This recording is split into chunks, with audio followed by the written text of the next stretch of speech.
মূৰ ঘূৰা আসনটো কৰি দেখুৱাম একেলগে 120 বাৰ ক্লক ৱাইজ আৰু এণ্টি ক্লক ৱাইজ 1 2 3 4 5 6 7 8 9 10 11 12 13 14 15 16 17 18 19 20 21 22 23 24 25 26 27 28 29 30 31 32 33 34 35 36 37 38 39 40 41 42 43 44 45 46 47 48 49 50 51 52 53 54 55 56 57 58 59 60 60 বাৰ হ'ল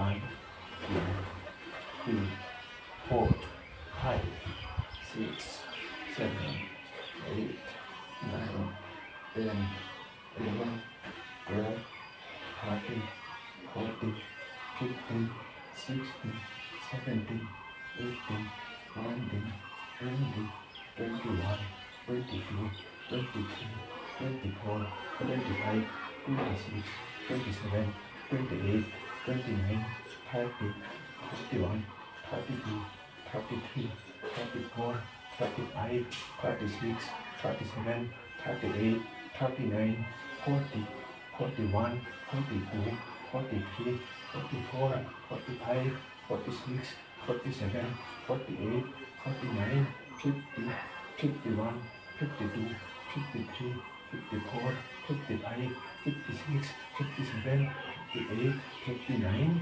60 120 বাৰ হৈ গ'ল কমপ্লিট হাত ঘূৰোৱা আসনটো মই 100 বাৰ কৰিম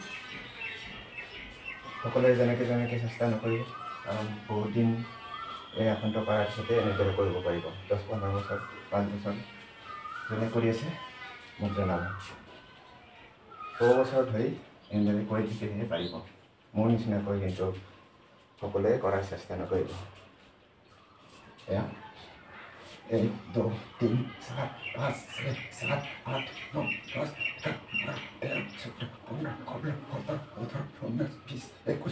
15 16 17 18 19 20 21 22 23 24 25 26 27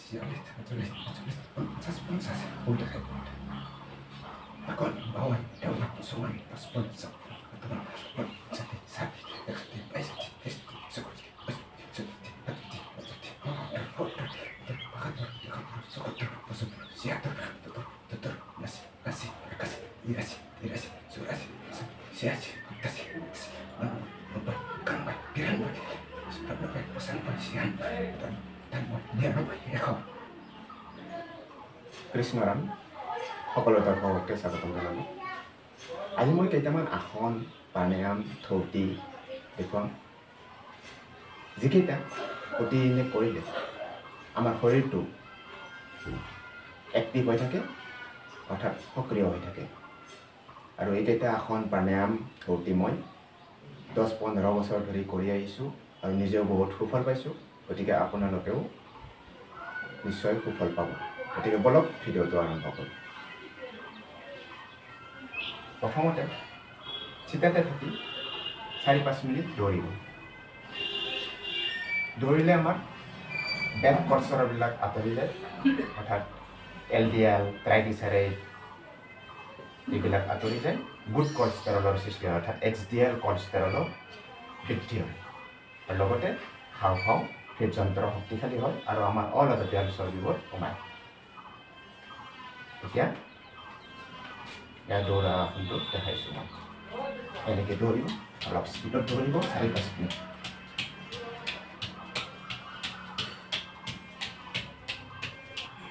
এতিয়া আহিল উঠা বহা আসন এই আসনটো সকলোৱে কৰিব পাৰে খুবেই সহজ এনেদৰে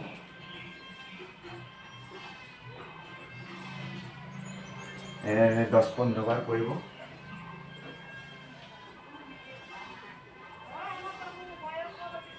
এখনটো কৰিলে আমাৰ আঁঠুৰ জইনবোৰৰ ইলাষ্টিচিটি বাঢ়ে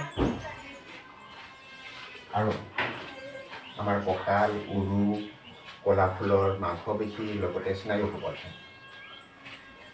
অলপ বুক ডাউন কৰক। 10 বাৰ কৰি 3টা অংক তালত কৰিব। তাৰপিছত 10ৰ পৰা 30 বাৰ পৰ্যন্ত কৰিব পাৰিলে আমাৰ সুফল সোনকালে আহে, আমাৰ বুকুৰ গঠন ধুনীয়া হয়। এনেদৰে কৰিব।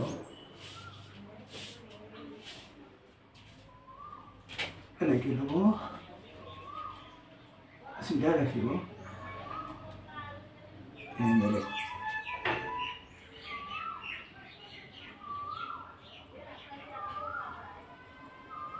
এতিয়া হাত দুখন ঘূৰাব লাহে লাহে, ক্লক ৱাইজত আৰু এণ্টি ক্লক ৱাইজত।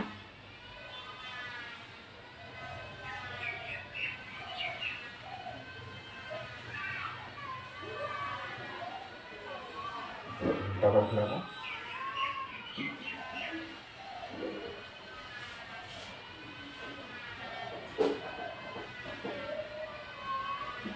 এই আসনটো কৰিলে আমাৰ বাহুবিলাক শক্তিশালী হয়,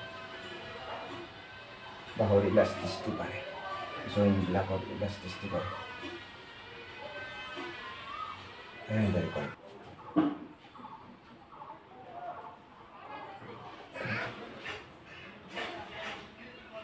অলপ জঁপিয়াব। এই জঁপিয়া আসনটো কমেও আপুনি 4 পৰা 10 বাৰ পৰ্যন্ত কৰিব পাৰিলে ভাল।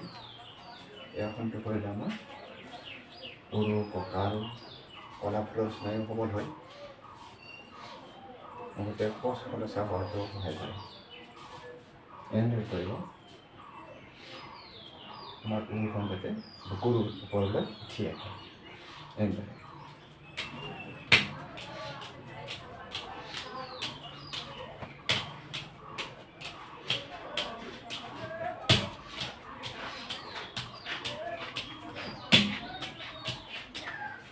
অলপ মূৰ ঘূৰা আসনটো কৰিব। এই আসনটো কৰিলে আমাৰ স্পণ্ডলাইটিছ হ'ব নোৱাৰে, অৰ্থাৎ ডিঙিৰ বিষ হ'ব নোৱাৰে, থাইৰয়ড হ'ব নোৱাৰে, টনচিল ইত্যাদি ডিঙিৰ বেমাৰবিলাক সহজে হ'ব নোৱাৰে। এই আসনটো কৰিলে লাহে লাহে মূৰটো ঘূৰাব, ক্লক ৱাইজ আৰু এণ্টি ক্লক ৱাইজত। এনেদৰে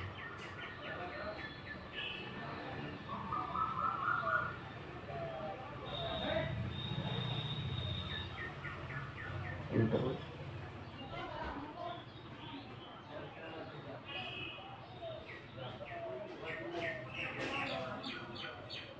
এনেদৰে। এতিয়া আহিল ত্ৰিকোণাসন। এই আসনটোত আপুনি ভৰি দুখন প্ৰথমতে 1.5 পৰা 2 ফুট বহল কৰি ৰাখিব। এনেদৰে তাৰপিছত এই সোঁ হাতখন বাওঁ ভৰিৰ স্পৰ্শ কৰিব, বাওঁ হাতখন চিধা ৰাখিব, তাৰপিছত ডিঙি ওপৰৰ পিনে দৃষ্টি ৰাখিব আঙুলিত। এনেদৰে 5-6 ছেকেণ্ড থাকিব, তাৰপিছত পুনৰ আগৰ অৱস্থালৈ আহিব। ঠিক সেইদৰে এতিয়া বাওঁ হাতখন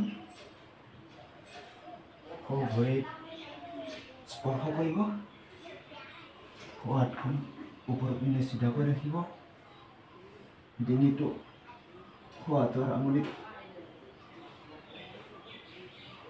চকুৰ দৃষ্টি সোঁ হাতৰ আঙুলিত ৰাখিব। এনেদৰে 5-6 ছেকেণ্ড থাকিব, তাৰপিছত পুনৰ আগৰ অৱস্থালৈ আহিব। এনেদৰে 15-20 বাৰ কৰিব।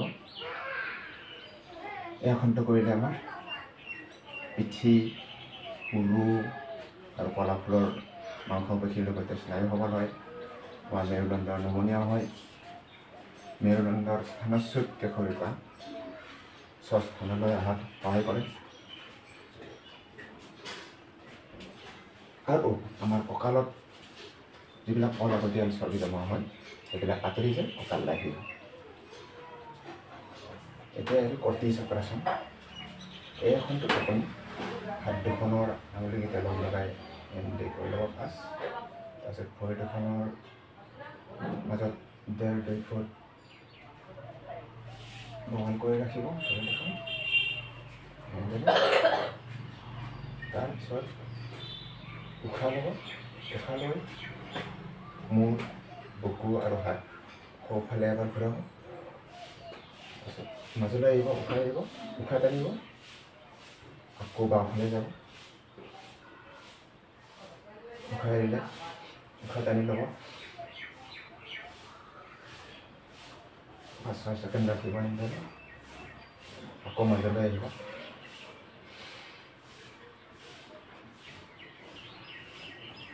উশাহ এৰিব, মাজলৈ আহিব। এই আসনটো কৰিলে আমাৰ পিঠিৰ বিষ, মেৰুদণ্ডৰ বিষ আঁতৰে আৰু মেৰুদণ্ড নমনীয় হয় আৰু পেটত জমা চৰ্বি, কঁকালত জমা চৰ্বি আঁতৰি যায়।